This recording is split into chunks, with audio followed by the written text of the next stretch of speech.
There's no telling when a big emergency will strike.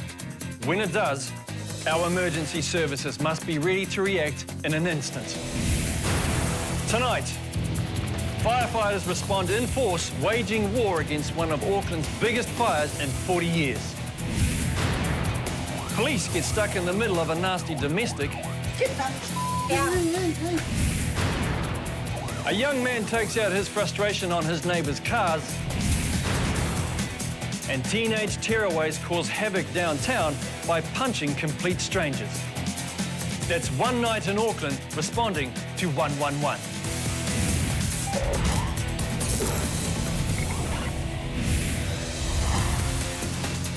The Fire Communication Centre is being flooded by 111 calls alerting them to a massive fire.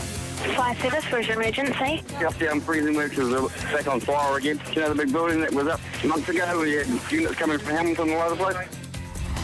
The pressure is on for rookie fire dispatcher Michael. Third alarm transmitted to a building fire at South Down Freezing Works. Michael dispatches multiple crews. The first trucks arrive within 6 minutes to find the abandoned freezing works engulfed in flames. Back at comms, the emergency calls keep coming. Fire service, where's your emergency? Hi, I want to check that the fire on Hugo Johnson Drive has been reported. Oh, it's just a ballad of smoke just pouring up on something. There's a really, really big fire. I guess the fire from my workplace, just like Penrose area, it's like big as. We've got 1 or 2 fire engines there as yet. There's a lot more on the way. All right, great. To combat the towering flames, the fire crews need to attack from above. Getting airborne is vital, but firefighters balancing on 30-metre aerial ladders will need to be rotated every half hour. At Firecoms, Peter and Jaron are masterminding a plan of attack to provide much-needed reinforcements. Protecting the public is paramount, so police and fire crews enforce a cordon by blocking a nearby road. The buildings could collapse at any moment. For firefighters weighed down by hefty 18-kilogram breathing units, this is going to be a long, dangerous shift. Medicare 2, Priority 1, it's in Manurewa, code 12. It's shaping up to be a frantic night all across the city. The St John ambulance crew, Anna and Tracy, are racing to help a patient who has passed out with a seizure. Is he epileptic? The patient is still out cold. How long was he having a seizure I don't know. for? Ask her because It's about he just arrived about a few minutes and he asked for like. It's about 3 minutes. About 3 minutes. Suddenly, 23-year-old Tupe comes around. You just want to sleep. Yeah, that's quite common after a seizure. How often do you have seizures? The second time this year. Second time this year? Oh, we'll take you through to hospital, okay? Must be because he didn't take his medicine. He's been having seizures since he was 12 years old, and he's been on an anti-epileptic medication. So he hasn't been taking it for the last 2 days because he's run out of his medication. So that's most probably why he's had a seizure tonight. Without medication, there is a high risk of Tupe seizing again. At Southdown, scorching temperatures of 1,000 degrees centigrade are testing the endurance of firefighters and stretching fire resources to the limits. Well, we've got 30 appliances there now, including 7 aerial appliances. It's over 120 firefighters. And of course, as well as dealing with the incident at hand out Southdown, it's business as usual, so other resources have to be shuffled around. So bring considering across to only hunger, something like that. Yeah, all right. That's for that one. Yep. What about Devonport to Mount Wellington then? It's a complex, strategic exercise. We have to move appliances very quickly from further away areas and move them into the city to cover normal fire cover stations. At police comms, Ollie needs a rapid response to deal with a car break-in. Yep, copy comms, we'll get that way. He dispatches Constables Seamus and Brad. Yeah, we're just heading to a male in Barry Lynn, Western Springs, who's apparently taken a piece of wood and smashed a car window. And then he's just left on foot, so we're just going to go do some areas for him. There's a couple other cars going and a couple of dog handlers. Comms AVI 25, is there a description for this male? Male, Polly, 22 years old, wearing a hat. Grey top and fawn trousers. Last thing headed towards the motorway underpass. Smash and grabs from cars are a huge problem in the inner city. Police will harness their combined power to catch him. Anna and Tracy aren't taking any chances with their patient. Suddenly stopping epilepsy medication can be a potentially fatal mistake. Sometimes with epileptics, especially if they have seizures a lot and it's quite a common thing for them, then we don't always transport them to hospital. With him seeing he hasn't been taking his medications, for starters, he does need to start taking them, otherwise he'll continue having seizures. Had a seizure tonight, lasting about 2 to 3 minutes. It is unfortunately quite common. People don't take their medications. We get it quite a lot with epileptics as well, with people that have heart conditions and all sorts that either forget to take their medications or run out or get mixed up with their medications. Until he's stabilised, Tupe will need to stay in hospital. The Delta Dog units are at the scene of the car break-in. Brad and Seamus are about to discover there's more to this crime than meets the eye. Apparently he's 15, he got angry because they wouldn't take him, family wouldn't take him to Otahu tonight. And okay. He's done damage to his vehicle. Where's he gone? I wouldn't have a clue. Okay. The police dog will try to hunt for his scent. Turns out this is actually a domestic. It's not actually a theft from a motor vehicle as we originally thought. What's happened is a young fellow has lost his cool, has decided to smash up some of the neighbours' cars after having a bit of an argument with mum and dad. It's my partner's truck. Is it? Okay. I heard like glass smashing and I just thought, oh, someone's had a car accident. Didn't even know someone was smashing my partner's vehicle. Oh, he's going to be mad as. Sorry. What's wrong with your boy? I don't know. He wasn't drunk. He just got angry. Well, look what he does. I know. We haven't managed to locate him at the moment. We've still got a dog out there having a sniff around. If we can't find him tonight, we'll put some paperwork through and we'll come and catch up with him later in the week. With a bit of help from their handlers, the dogs are hot on the trail of the angry young man. 30 fire appliances are tied up at the massive Southdown blaze, so the pressure is on to ensure the rest of the city has cover. There's a car on fire outside my house, and I saw people walk up the road, so I don't know if they've stolen or... Dispatcher Michael has never seen it so busy. Pepto 347, car fire, Dearella Drive. We're responding to a 111 telephone call to a car on fire. Senior Station Officer Terry and his crew need to hurry. The petrol tank could explode at any moment. While most of Auckland's firefighters battle the massive Southdown blaze, Terry and his crew are on their first job of the night. A Suburban has burst into flames.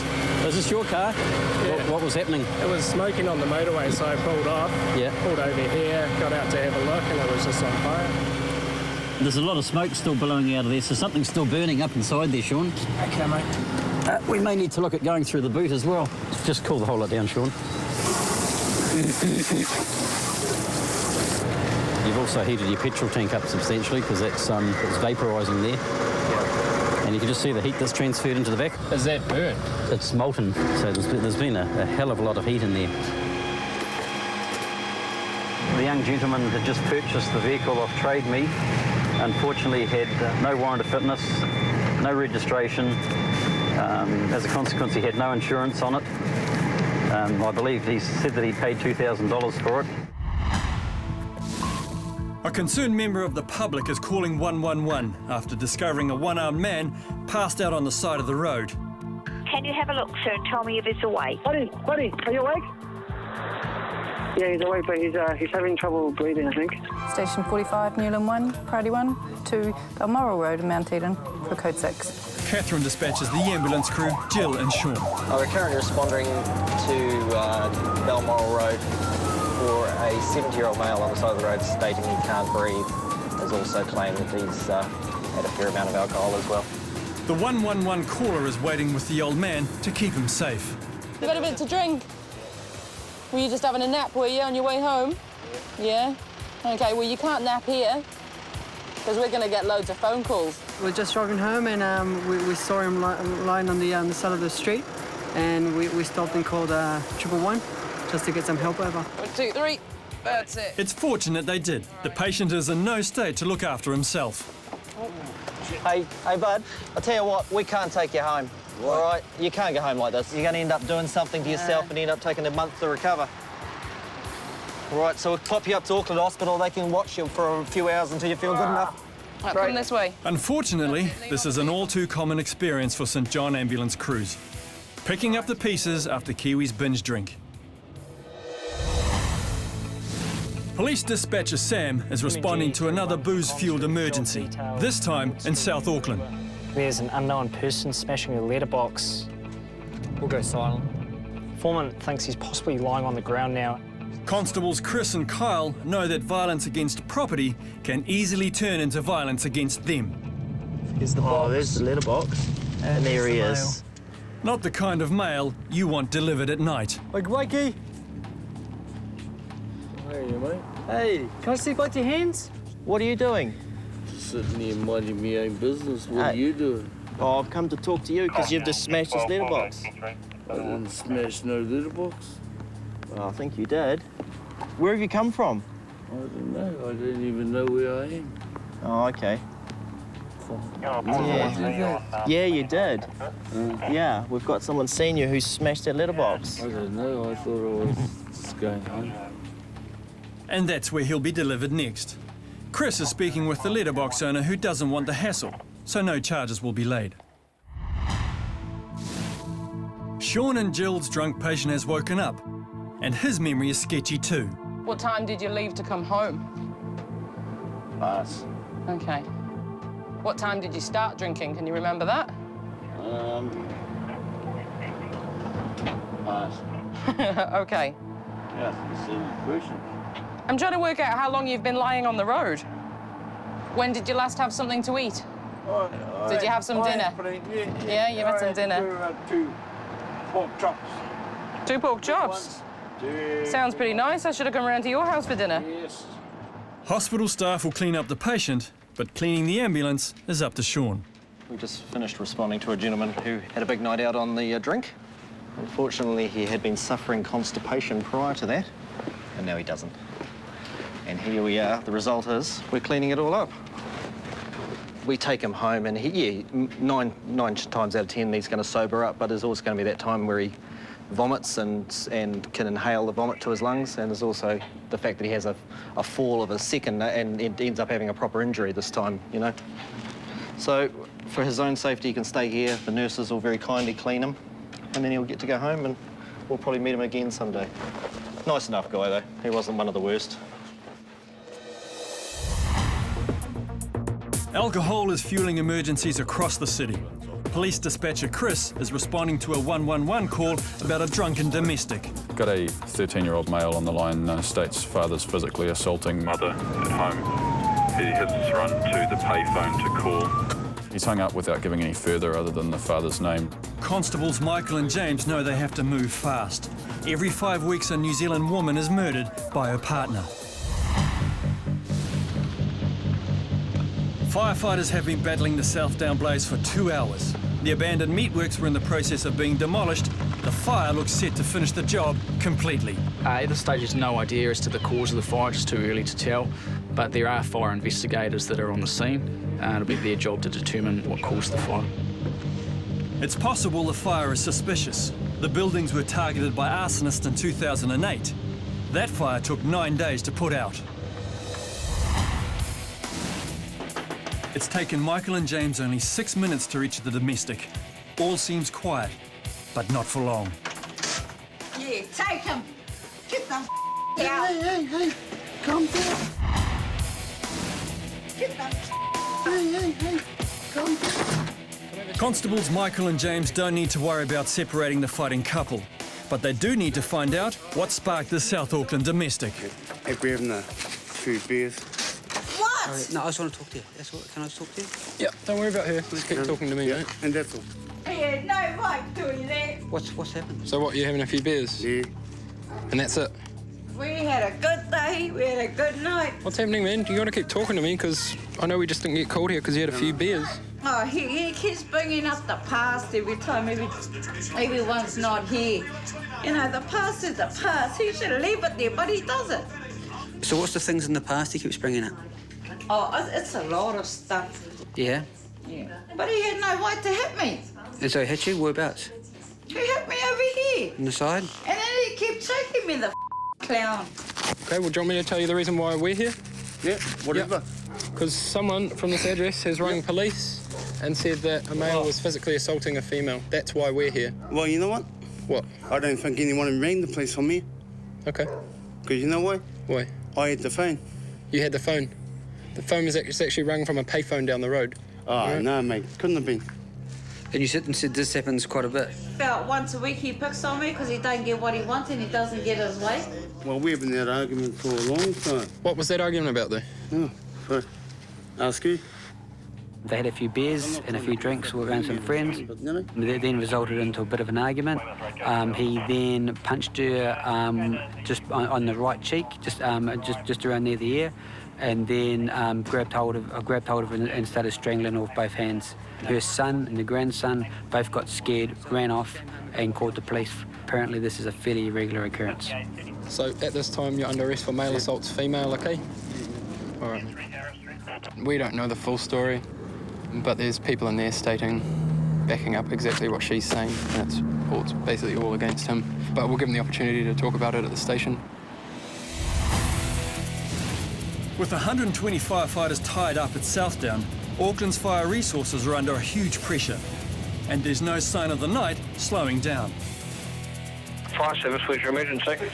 There's got a house burning at the back of the kitchen outside. Pipto 347, Herrick 321, house fire, Clover Park. Both ourselves and an appliance from the Herrick Fire Station are responding to this call.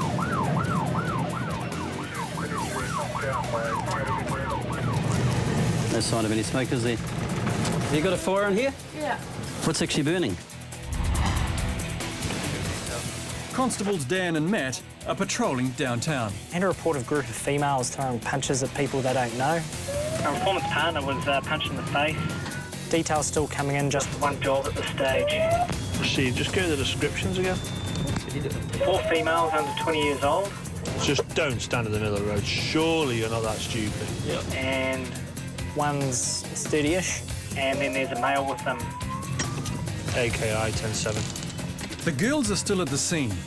Dan wants to find out why they've been punching complete strangers. It turns out the girls are no strangers to the police. How old are you now? Well, I'm still the same age. Well, I can't remember. How old are you now? 15. Right. It's not really appropriate for a 15-year-old to be out clubbing it. Park your bum on there, don't move while I just do a quick check, all right? To refresh his memory, Dan runs their details through the patrol car's computer. Keep an eye on there for a Sarge. The background checks reveal the girls are flagged as teenage runaways. Leaving them on the street is not an option. It's not as big as the Southdown fire, but it's potentially just as dangerous. Obviously, there's something being put into your recycling bin that's been smouldering, and it's set all the contents on fire and is now burnt your bin. Just pull that fibre light off, please, Sean. I'd rather make sure that nothing's actually gone through underneath there.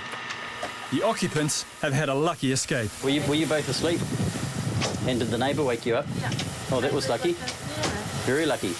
The wiring will need to be fixed if the occupants want to spend the night in their house.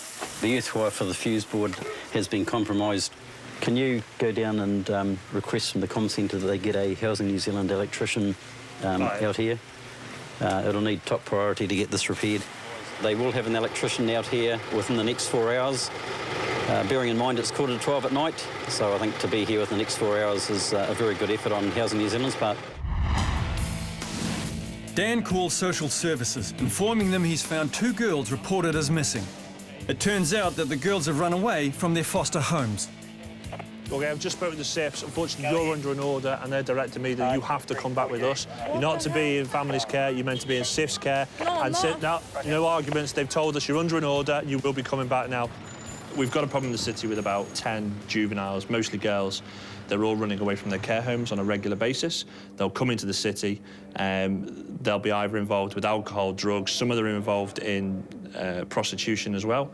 And unfortunately, when we come across them, we've got a duty of care, so we have to pick them up. We have to contact their care homes that they've run away from. We've got to tell them we found them. We have to bring them back to the police station, and then it's a bit of a waiting game. Unfortunately, what's happening now is that the children and youth and family trying to find new placements for them. They then have to work out a way of how we're going to get them there.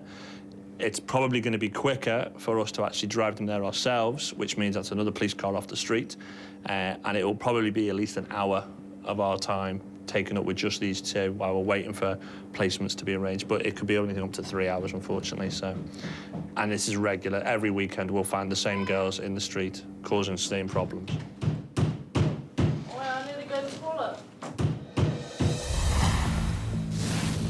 Fire crews have now been waging war at Southdown for 3 hours. The last blaze that happened at Southdown in 2008, we were there for well over a week. I would assume with this one as well, certainly be there with a high number of crews well into tomorrow morning and continuing through the week.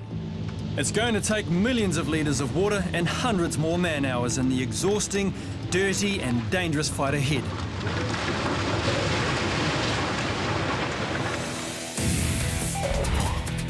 Fire investigators concluded that Southdown fire was deliberately lit. Police are still hunting for the arsonist responsible. The man who assaulted his partner was sentenced to 8 months in prison. And police arrested the rampaging car smasher, charged him with intentional damage, and he was made to pay for it. Next on 111. Armed robbers hold up a TAB. We're armed just so we can defend ourselves. A house well known to police threatens to go up in smoke. What are they doing? And a mouthy partner gives police an earful. Stay there in the car. What for? I'm telling you to.